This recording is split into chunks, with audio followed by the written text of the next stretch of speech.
इसके बारे में। अरे कोई पक्षपात नहीं। वंदे मातरम पे चर्चा स्वीकार करके माननीय अध्यक्ष जी ने जो ऐतिहासिक काम किया है, इसका हम सभी लोग उनके प्रति आभार व्यक्त करते हैं, आभारी हैं। कुछ चीजें ऐसी हैं जो खुल के सामने आनी चाहिए। वंदे मातरम का महत्व, मेरे पहले माननीय अधिष्ठाता जी, कई माननीय विद्वान सदस्य बोल चुके हैं। मेरा प्रयास रहेगा कि उनकी बातों को दोहराया न जाए।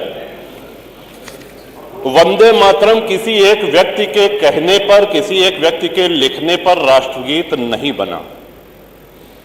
पूरी संविधान सभा ने यह निर्णय लिया कि वंदे मातरम राष्ट्रगीत होगा और जन गण मन ये राष्ट्रगान होगा।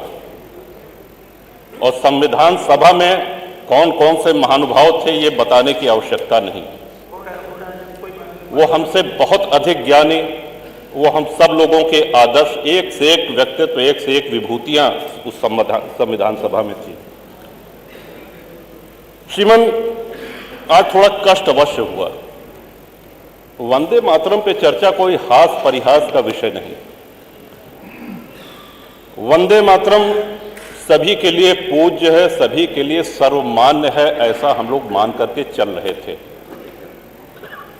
और जो लोग वंदे मातरम का गान करके फांसी पे चढ़ गए, बंकिम बाबू ने बंगाल में लिखा, लेकिन यह पूरे भारत में व्याप्त हुआ। श्रीमन, खुदीराम बोस जी का जन्म हुआ बंगाल में मिदनापुर में, और उनको फांसी पे चढ़ाया गया मुजफ्फरपुर बिहार में। अंतिम शब्द उनके वंदे मातरम थे। मदन लाल धींगरा अमृतसर पंजाब में जन्म हुआ, लंदन में उनको फांसी पर चढ़ाया गया, उनका अंतिम शब्द वंदे मातरम था। पंडित राम प्रसाद बिस्मिल जी शाहजहांपुर में जन्म हुआ, उनको फांसी पर चढ़ाया गया गोरखपुर में। वंदे मातरम अंतिम शब्द थे जो उनके श्रीमुख से निकले। ये कहने का उद्देश्य हमारा यह है कि वंदे मातरम की सर्वभौमिकता, सर्वव्यापकता, इस पे कोई प्रश्न चिन्ह तब नहीं लगा जब हमारा देश सबसे एक बहुत बड़े महासंकट से गुजर रहा था। वंदे मातरम आगे चल के विवाद में आएगा या इसको विवाद का एक रूप दिया जाएगा, ये किसी ने कल्पना भी नहीं की होगी, चाहे उस समय के राजनीतिक दल हों, चाहे उस समय के स्वतंत्रता सेनानी हों। वंदे मातरम किसी धर्म, किसी मजहब के विरोध में नहीं है। और जैसा कि मैंने पहले ही निवेदन किया कि संविधान सभा ने इसको राष्ट्रीय गीत कहा है, हम सभी को वो सम्मान करना चाहिए। लेकिन इसी सदन में, अब अगर सदन की बात की जाए श्रीमन, तो पूरे भारत में जितने सदन, चाहे वो लोकसभा हो, चाहे राज्यसभा हो, चाहे उत्तर प्रदेश की विधानसभा हो, चाहे विधान परिषद हो, जब सत्र शुरू होता है, आरंभ होता है, तो वंदे मातरम के गान के साथ ही होता है। ये इसकी सर्वव्यापकता है। लेकिन क्या इसी सदन में कुछ ऐसे सदस्य नहीं हैं जो उस समय मौन रह जाते हैं? क्या ऐसे सदस्य नहीं हैं जो वंदे मातरम का गान होता है यहां न बैठ करके लॉबी में बैठे रहते हैं? सीसीटीवी में सब है, ये कोई काल्पनिक बातें नहीं। आज जो चर्चा हो रही है, वैदिक काल से श्रीमन हमने अपने राष्ट्र को मां माना है, मातृभूमि कहा है। विश्व में अनेक देश हैं, हर जगह देशभक्त हैं, वो अपने अपने राष्ट्र के प्रति, अपने देश के प्रति आस्था रखते हैं। लेकिन मां स्वरूप ये हम लोगों ने कहीं नहीं सुना कि जापान माता की जय, या ताइवान माता की जय, या अमेरिका माता की जय। ये भारत माता की जय, ये सिर्फ भारत में होता है, क्योंकि हमने आदिकाल से, अनादिकाल से मां का स्वरूप दिया और उसी मां ने हम सब लोगों का पालन पोषण भी किया। बंकिम बाबू के इस कालजयी रचना को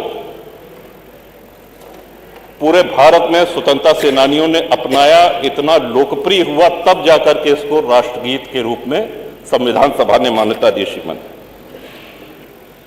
एक और बात जो प्रश्न में छोड़ के जा रहा हूं, जो हमारी समझ में नहीं आ रहा है कि वंदे मातरम पे आपत्ति किसको है और क्यों है।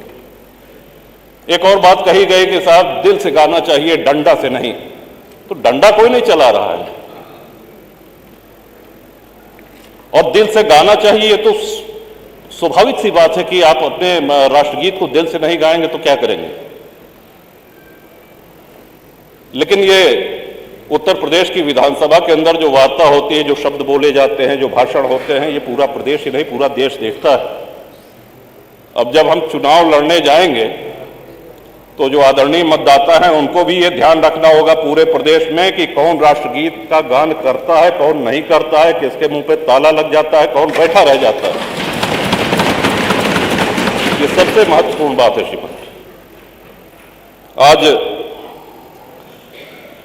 जो संविधान की दुहाई देते हैं, हम सब लोगों के लिए बहुत पुण्य ग्रंथ है संविधान। संविधान सर्वमान्य दस्तावेज है हमारे राष्ट्र का और उसी संविधान सभा ने इसको राष्ट्रगीत का दर्जा दिया है। मैं आशा करता हूं कि हमारे बाद जो माननीय सदस्य बोलेंगे वो इस विषय को अवश्य इस पे प्रकाश डालेंगे कि वंदे मातरम पे आपत्ति किसको है और वंदे मातरम पे आपत्ति क्यों है। ये दो सीधे सरल सवाल ये सदन में भी चर्चा होनी चाहिए इस पे और श्रीमान आपके माध्यम से, सदन के माध्यम से पूरे प्रदेश में ये संदेश जाना चाहिए कि राष्ट्रगीत पे किसको। अब कल के दिन कह देंगे कि साहब ये वंदे जो है जनगण मन भी जो है ये कहीं भारत भाग्य विधाता, कहीं भारत को हम अपना भाग्य विधाता नहीं मानते हैं, इसको भी हटाओ, इसको भी नहीं गाएंगे, तब हम लोग क्या करेंगे। तो ये बड़े गूढ़ विषय, ये तब नहीं था जब आजादी की लड़ाई हो रही थी।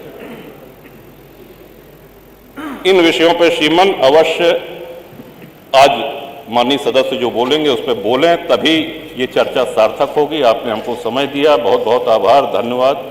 वंदे मातरम, भारत माता की जय।